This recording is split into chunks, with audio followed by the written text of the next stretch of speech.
Glasba in vojna. Kaj imata skupnega?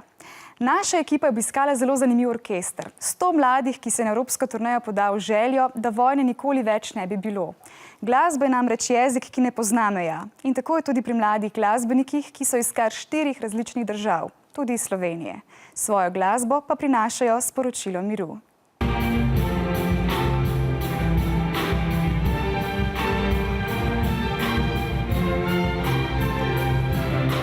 Sto mladih glasbenikov, 100 notnih zvezkov, 100 instrumentov, a en dirigent.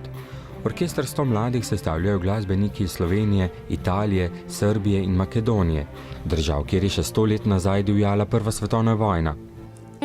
Дека сите ние од сите различни земји можеме да направиме пак да свириме во толку убав оркестар. Koncert je dokaz odličnega sodelovanja in premagovanja razlik in razdalj. Najprej smo vsi vsaki v svoji državi vadili, potem smo prišli skupaj, potem so nam pa dirigenti povedali, kako bomo zdaj to skupaj naredili. Potem smo tudi v prostem času vadili, ker je bilo res dobro.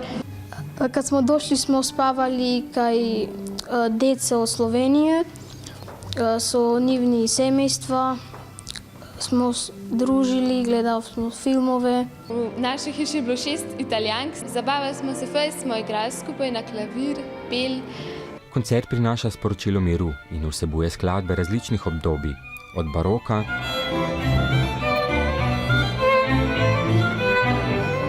do sodobnih ritmov in filmske glasbe.